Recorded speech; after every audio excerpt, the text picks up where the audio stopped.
سو یہ نیا فلسفہ تقریباً 50-60 سال کے بعد انہوں نے جنریٹ کیا، جس میں 2 سینٹس کا نام سینٹ پال اور سینٹ سال سال کا نام آتا ہے، جنہوں نے یہ تصور پیش کیا the Father, the Son and the Holy Ghost کا، اور پھر لوگوں نے اس کو کچھ زیادہ ایکسیپٹ کیا کمپیئر ٹو ایک خدا کے تصور کے۔ جو مسلمانوں کا تصور ہے آف انڈرسٹینڈنگ سیلف، ہم اس کو کنیکٹ کرتے ہیں اصحاب صف کے ساتھ، اور ایک خیال یہ بھی کیا جاتا ہے کیونکہ اصحاب صف جو ہے یہ صفا کی پہاڑی سے آپ ان کو ایسوسیٹ کر لیں یا ان کے لباس سے ان کو ایسوسیٹ کر لیں، جو بھی معاملہ تھا، بہرحال یہ وہ لوگ ہیں جو کہ جن کا کام اور پرپس جو ہے that is only to think in God and be there near the prophet, رسول پاک صلی اللہ علیہ وسلم کے قریب ہونا اور سوال پوچھنا۔ ہم نے لیٹر 400 سال تک مسلمانوں کے اندر جو فلسفے کی تربیت ہے یہ بہت ہوتی ہوئی دیکھی ہے، غلط یا صحیح کی ہم بحث نہیں کرتے۔ 400 سال کے بعد تقریباً مسلمانوں میں فلسفہ جو ہے یہ ڈکلائن کرنا شروع کر گیا۔ اب میں نے آپ سے پہلے کہا کہ جو دین ہے، جو مذہب ہے، اس کے اندر فلسفہ ایک بنیادی انہیرنٹ ٹول ہوتا ہے جس سے آپ چیزوں کو کھولتے ہیں زمانے کے ساتھ ساتھ۔ ہر زمانہ علم رکھتا ہے قرآن کا، اس کو آپ کھولیں گے اس بات سے، فلسفے سے۔ 400 سال کے بعد بہت سے اور اسکول آنا شروع ہوئے اور ان لوگوں نے کاپی کرنا شروع کیا اسی ٹرینڈ کو جو اصحاب صف کا تھا۔ تو جو اسکیم آف سٹڈیز ہم نے بنائی، اسکیم آف سٹڈیز سے مراد ہے جو ترتیب دیا ہم نے کہ یہ کام کرنے کے لیے اصحاب صف کیونکہ خدا شناس تھے، یہ ہم نے پرزیوم کر لیا، تو خدا شناس بننے کے لیے جس پروسیس میں سے ہمیں گزرنا پڑے گا وہ کیا ہوگا؟ ایک شریعت اڈاپٹ کرنی پڑے گی ڈیفینیٹلی، 2 طریقت، شریعت طریقت، پھر ہوگی معرفت، اور جب معرفت ہو جائے گی تو پھر آپ کو ملے گی حقیقت۔ اب اس میں پہلے 2 طریقے جو ہیں ایکچولی ان کے اوپر ہمارا بہت زیادہ زور ہوتا ہے، وچ از شریعت اینڈ طریقت۔ طریقت بنیادی طور پہ شریعت کی نیت کو ریپرزینٹ کرتی ہے، آپ شریعت کو کیسے پرسیو کرتے ہیں، آپ کی طریقت اس کی ریپرزینٹیٹیو ہوتی ہے۔ اب یہاں پہ اس اسکیم آف سٹڈیز میں آپ کو جو بہت بڑے اسکالر ملتے ہیں جہاں سے کہ ایک اسکول آف مسٹکس نکلتا ہے، وہ اپروکسیمیٹلی 600 آفٹر ہجرت کا زمانہ ہے، جو کہ حسن بصری کا دور ہے، ون آف دا ماسٹر، جس سے کہ بہت سے سلسلے رونما ان سے آگے نکلتے ہیں۔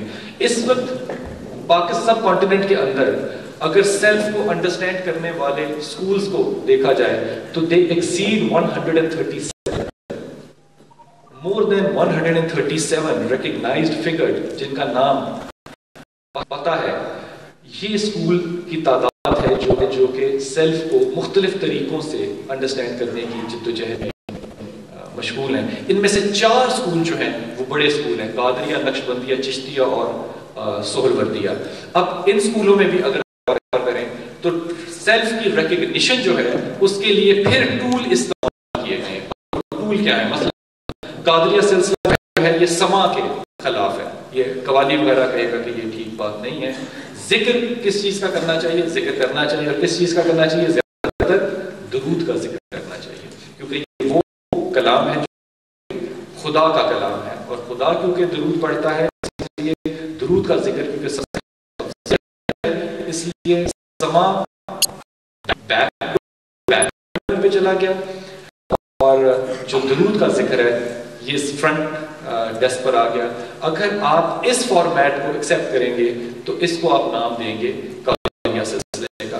نقشبند سلسلے کے اندر جو ذکر ہے، ذکر سے مراد جو ہے that is remembrance، کہ آپ اللہ کو یاد کیسے کرتے ہیں، اس کا نام ذکر ہے۔ آپ یہ خاموش سے کرتے ہیں، آپ یہ اونچی آواز میں نہیں کرتے۔ اس سیکٹ کے اندر، نقشبند سلسلے کے اندر جو استاد اور شاگرد کا رشتہ ہے یہ بھی بہت اہمیت پاتا ہے۔ ایک استاد اپنے شاگرد کو اپنے سینے سے لگا کے، یا جسے کہنا چاہیے میرے پہ نظر کی، میرے استاد نے، میرے ٹیچر نے میرے پہ نظر کی اور مجھے یہ بات سمجھ میں آ گئی. یہ کانسیپٹ بنیادی طور پہ نقش بند سلسلے کا ہے. اور ان کے اندر جو میڈیٹیشن کرنے کا، جو توجہ کرنے کا، جو بیٹھ کے توجہ کرنا، نیت باندھ کے توجہ کرنے کا جو سلسلہ ہے، یہ بہت dominatingly as a tool to understand the self ملتا ہے. چشتیہ سلسلہ جو ہے اس کے اندر آپ کو سماعت قوالی از الاؤڈ، ناٹ پریفریبل لیکن اٹ از الاؤڈ. جو زیادہ تر ذکر ہے وہ یا تو کلمے کا ہے اور یا لفظ اللہ کا. اللہ کا جو لفظ ہے یہ ذکر میں، آپ اس کو خاموشی سے کریں یا آپ اس کو اونچا کریں، جیسے آپ چاہیں کریں، لیکن دو چیزیں جو ہیں یہ آپ کے سلسلے میں بہت زیادہ ٹول کے طور پہ استعمال کرنی ہوتی ہیں in case you want to achieve that level of transcendental state. Suhrawardiya سلسلہ جو ہے اس کے اندر سب سے امپورٹنٹ بات دیٹ از آف بریتھنگ. اب اگر جو دوست تھوڑا سا واقف ہیں یوگا وغیرہ سے، وہی بات سمجھتے ہوں گے شاید زیادہ بہتر کہ جو بریدنگ ہے یہ یوگا کے اندر بھی بہت سخت امپورٹنٹ ہے. اور آپ اس کے ساتھ بہت سی چیزوں کے، بہت سی بیماریوں کے، mental and physical orders and disorders کے آپ ٹریٹمنٹس کر سکتے ہیں.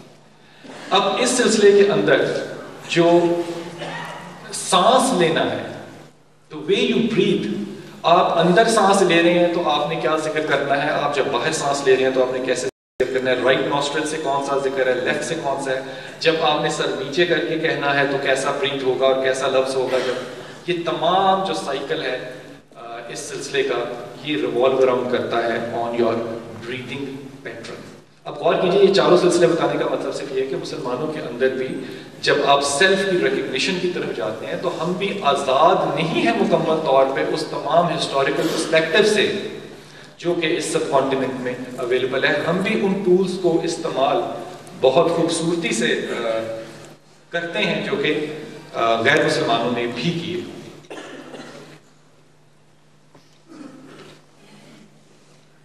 سیلف کو میں بنیادی طور پہ جو ڈیفائن کر سکتا ہوں اپنے لیے، اینڈ آئی وش کہ آپ بھی اس کے ساتھ میرے ساتھ اس بات کو شیئر کریں، وہ نفس ہے. نفس. اب یہ بڑا ٹرکی ایک سینٹنس بن جاتا ہے کہ میں آپ کو یہ کہہ دوں کہ سیلف از نفس. اگر سیلف کو لٹریچر میں یا ڈکشنری میں دیکھیں گے تو یہ پھر دو حصوں میں تقسیم ہو جائے گا. It can be your personality and it can be your nature. آپ کی شخصیت بھی ہو سکتا ہے اور آپ کی نیچر. نیچر کو کیا کہیں گے؟ فطرت کا لفظ ہے، یا آپ کی فطرت بھی ہو سکتا ہے، یا آپ کی سیلف ہے. لیکن مسلمانوں میں جب نفس کی بات آتی ہے تو وہ نیچر اور پرسنالٹی سے تھوڑا سا ایک قدم آگے بیونڈ جاتی ہے. اس کو تین ترتیبوں میں، تین حصوں میں. اب اس بات کو آپ ذہن میں رکھیے گا کہ جس طرح ہر آتھر کا ایک کتاب لکھنے کا مزاج ہوتا ہے. مثلاً آپ اشفاق احمد پڑھنے والے ہیں تو آپ کو اشفاق کی کتاب پڑھ کے فوراً پتہ چل جائے گا کہ یہ بانو قدسی کی لکھی ہوئی نہیں ہے، یہ اشفاق احمد کی لکھی ہوئی ہے، یہ مستنصر تارڑ کا سفر نامہ ہے یا کسی اور کا ہے. ادیب کے لکھنے سے اندازہ ہو جاتا ہے کہ یہ کون سا ادیب ہے. اس لیے خدا کا بھی ایز این آتھر ایک مزاج ہے. اس مزاج کے اندر جو انٹلیکچوئل گروتھ ہے وہ ایک ایسا پیرامیٹر ہے جو کہ آپ کو پرماننٹلی نظر آتا ہے through out the history of the religions, کہ جو وقت گزرتا چلا جا رہا ہے، جو انسان ترقی کی طرف چلا جا رہا ہے، جو اس زمانے کی طرف ہم آ رہے ہیں، تو جو اس کی شرعی احکامات ہیں وہ زیادہ کمپلیکیٹڈ اور اگینسٹ دا سیلف ہوتے چلے جاتے ہیں. اب کیونکہ یہ آخری مذہب ہے، اس کے اندر خدا نے نفس کو بہت ہی زیادہ فارمیٹ کر کے ایکسپلین کیا. فارمیٹ کس طرح سے کیا کہ اس کے 3 لیولز کریٹ کر دیے. پہلا لیول جو رکھا دیٹ از لوامہ، نفس لوامہ. اب لوامہ جو ہے بیسیکلی لیٹن ورڈ ہے which is derived from lomo line meaning animal. اب یہ جو جبلت کا حصہ ہے ان تمام میں جو انسان ہے اور جو جانور ہے وہ برابر ہے. to feel hungry, to have the desire of sex, to have the desire of shelter. یہ وہ حص ہے جس پہ آپ کی بنیادی تخلیق کی گئی. یہ سروائیول کی کٹ ہے.